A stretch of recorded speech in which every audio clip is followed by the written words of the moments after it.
তামান্না খাতুনের মৃত্যুর ঘটনায় এবার স্পেশাল পিপি হিসেবে নিয়োগ করা হয়েছে সরকারি আইনজীবী বিভাস চট্টোপাধ্যায়কে। তারপরেই তিনি হাজির হলেন তামান্নার বাড়িতে।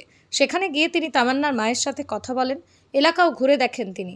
উল্লেখ্য, মুখ্যমন্ত্রী শুভেন্দু অধিকারীর সাথে তামান্নার মা সাবিনা ইয়াসমিন দেখা করার পর তামান্নার মৃত্যুর ঘটনায় অভিযুক্ত আরও একাধিক ব্যক্তিকে গ্রেপ্তার করেছে পুলিশ। প্রায় সমস্ত অভিযুক্ত গ্রেপ্তার হয়েছেন। তাই মুখ্যমন্ত্রীকে অশেষ ধন্যবাদ জানিয়েছেন সাবিনা ইয়াসমিন।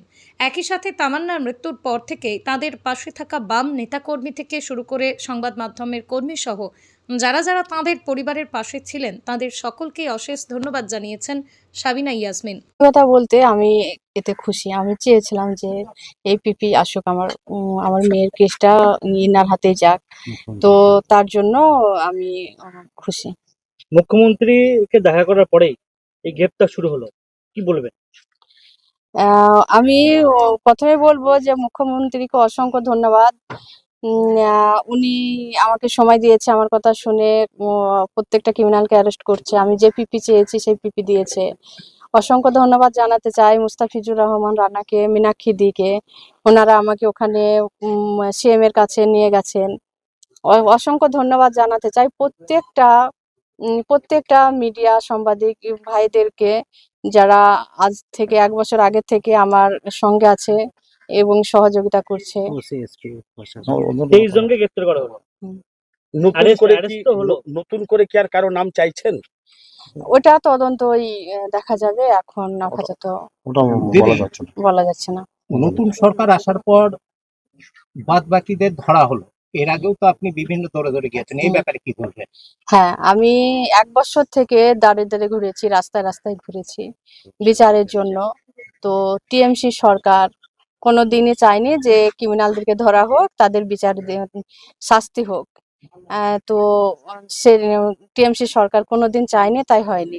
নতুন সরকার চেয়েছে, তো তার জন্য হয়েছে।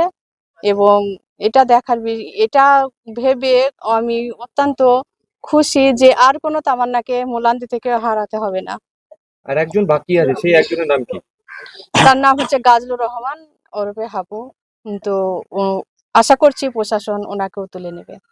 আজকে আপনার যে সরকারি উকিল, এই সরকারি উকিল দুর্গাপুর এবং ব্যারাকপুরের একটি খুনের মামলায় উনি নিযুক্ত ছিলেন, সেই খুনের মামলায় দক্ষতার সঙ্গে উনি বিচার পাইয়ে দিয়েছেন, সেই জন্য কি ওনাকে সিলেক্ট করেছেন? একদম। আর উনি আগে থেকে শুনেছি যে উনি খুব ভালো লয়ার, ভালো পিপি। উনি অসহায়ের বুঝে আর সহযোগিতা করবেন। আর উনি যতটুকু করেন সেটা ওনার কাজটা একদম পুরোপুরি পারফেক্ট। যেটা আজ আমি দেখলাম, আমি তো একটা সাধারণ মানুষ, তো আমি দেখলাম যে ওনার কাজ পারফেক্ট।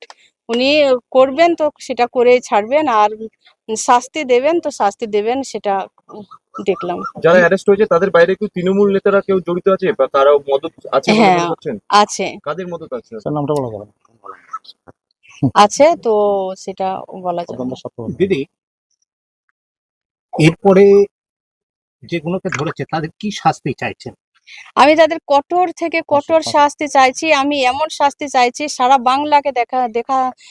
বাংলাকে আমি দেখাতে চাই যে ওদের ফাঁসি চাইছি। হয়তো 24 জনের ফাঁসি হবে না, অন্তত 4 জনের ফাঁসি চাইছি, যারা একদম পুরোপুরি ভাবে যে হুকুম দিয়েছে মার ঝেড়ে দে এমন বলেছে, ওদের 4 জনের আমি ফাঁসি চাইছি। আমি সরকারের কাছে আবেদন করছি যে ওদের ফাঁসি দেয়া হোক, আর সারা পাবলিককে দেখাতে চাই এমন কঠোর শাস্তি যেন এই বাংলাতে কেউ এমন একটা বোম, একটা পিস্তল হাতে তুলে নেওয়ার আগে মনে পড়ে যাবে সেই তামান্নার কথা, সেই ছোট্ট তামান্নার কথা। এমনই কঠোর শাস্তি আমি ওদের চাইছি। দিদি, এরপরে কি মুখ্যমন্ত্রীর কাছে যাবেন বা ধন্যবাদ জানাবেন ওনাকে অসংখ্য ধন্যবাদ, অসংখ্য ধন্যবাদ। আবার যদি উনি তো বলেছেন যে সব সময়কার জন্য উনি আছেন, উনি সব সময়কার জন্য আছেন এবং উনি সাহায্য করবেন, সাহায্যের হাত উনি বাড়িয়ে আছেন। উনি সরকার হয়েছে শুধু মানুষের পাশে থাকার জন্য, মানুষের পাশে থাকবেন। মুখ্যমন্ত্রী আজকে টুইট করেছেন যে কোনো দোষী যাতে সাজা না পেয়ে না যায়, এই ব্যাপারে কি বলবেন? একদম আমি বলবো যে তার জন্য মুখ্যমন্ত্রীকে ধন্যবাদ জানাতে চাই যে আহ, মুখ্যমন্ত্রী এমনই মুখ্যমন্ত্রী দরকার। এই মুখ্যমন্ত্রী থাকলে হয়তো আমাদের বাংলা বেঁচে যেত, বেঁচে যাবে।